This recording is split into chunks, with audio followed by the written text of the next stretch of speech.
Okay, thanks everybody for joining. This is the Accelatis Essentials series, and today we are going to cover the Unified Activity Filter. Just to remind everybody that the Essentials course is a 15-minute long session. We're going to focus in on certain areas, and we're going to try to keep it down to 15 minutes, so no Q&A session afterwards, but we will be recording all these sessions so that you can play them back later on the website or pass them around to people who are coming in and have questions or training or whatever you need. So all these things will be available. So the question of what is the Unifilter, I think most people know what it is, but we're just going to cover real quick. It's a process which attaches to the network card on your server, and it looks for traffic patterns which match EPM activity. So on the Windows side, there's a library called WinPCAP that needs to be loaded on the machine before we can install the activity filter on Windows. It's a little different on the Unix side. We can run the activity filter on Unix, and what we need is root access. There's a little program that runs. It's a one-time deal. You run it as root, so that way root owns the process, and the reason is the root account on Unix is the only one that's allowed to attach to the network card. So once you have those prerequisites in place, you could install the Unifilter. And what it actually is in Windows, we call it the Accelatis Unified Activity Filter. There is a service that runs.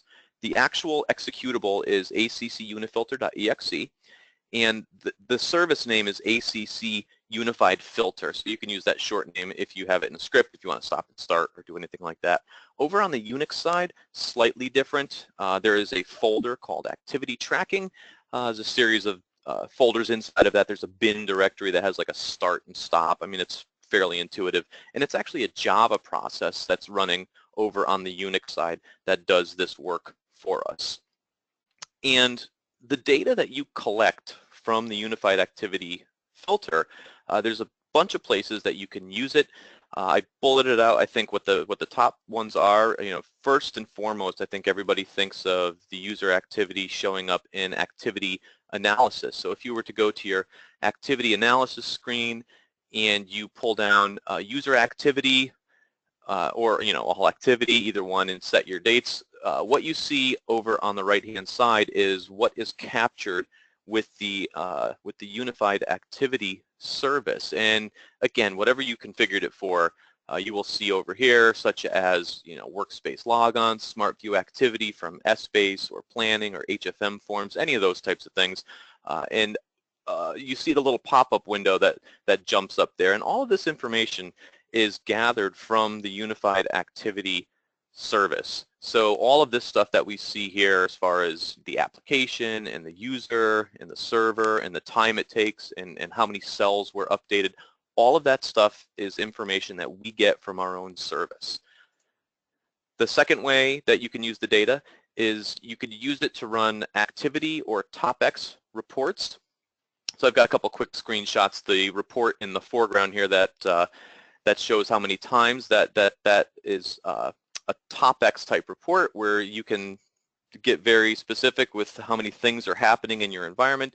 The report behind it is a user activity report, and I'm sure everybody has seen these things, but again, the data that we get to populate these reports all comes from the Unified Activity Filter. So if at some point you're not seeing data or there's nothing there, the first thing to do would be to check that service, because if it's not running, we are not collecting this data. So very important to know that that is running.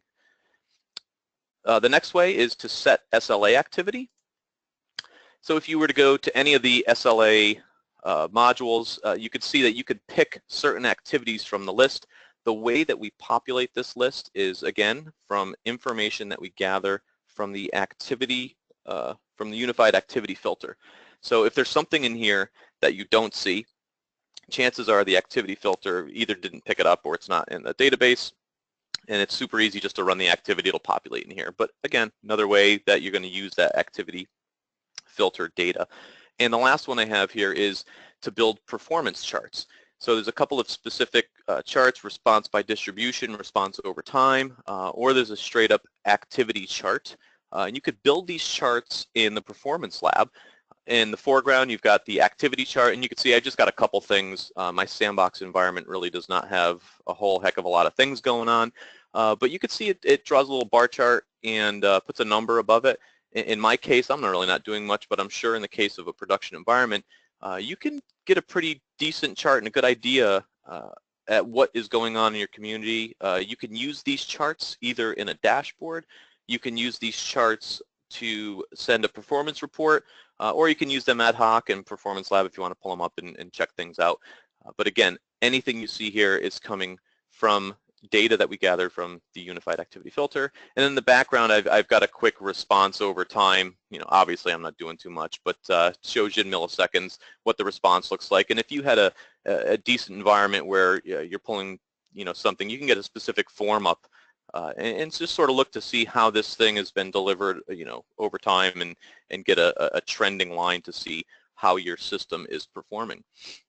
So like I said before, the way that the Unifilter process works is it's going to look at the network card that's in the server. And it's fairly important to point that out, because if you were to go on the server itself and open up a browser and start plugging away, if that same server is the one that has OHS on it or is the one that's running the activity filter service, you're never going to see that activity in Accelatis. And the reason is because that traffic is not passing over the network card.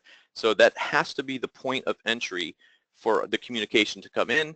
Once it hits the network card, then it goes to the next level, and that is where we're looking at that traffic, and we are looking at what we call interesting traffic, and these are predefined ports in the configuration tool, and I'm going to show you that live after the slideshow. But in general, you're going to look at common ports in EPM like 19,000, which is OHS, or maybe you're going to look at 13,080, which is APS, right? So any port that you're doing EPM activity on, you're going to pop that into your configuration, and this way here, we know what to look at.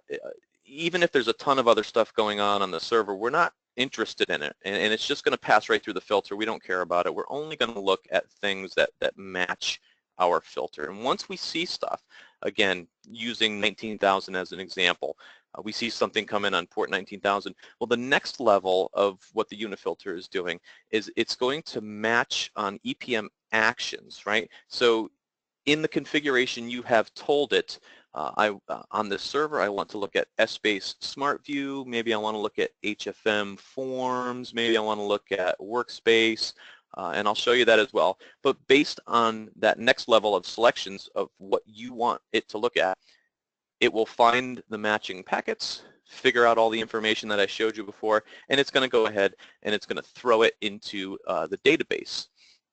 So all of this information that it gathers, it writes into the Accelatis database. The table name that we keep all of this information in is opt_activity performance.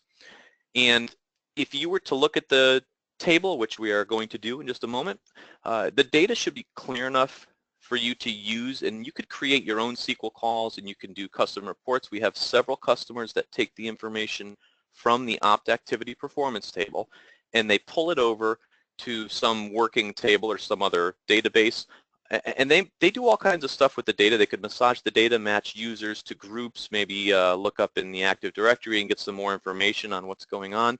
So they can take this and use this maybe at a different level to get even more detailed reports that we might not know about, but by them doing a match from some other SQL table, they might be able to ascertain a bunch of information to report upon. So again, when you look in it, all the information is fairly clear. It's not cryptic at all. There is a date time field that looks kind of strange. It's a long numeric number with a decimal in it.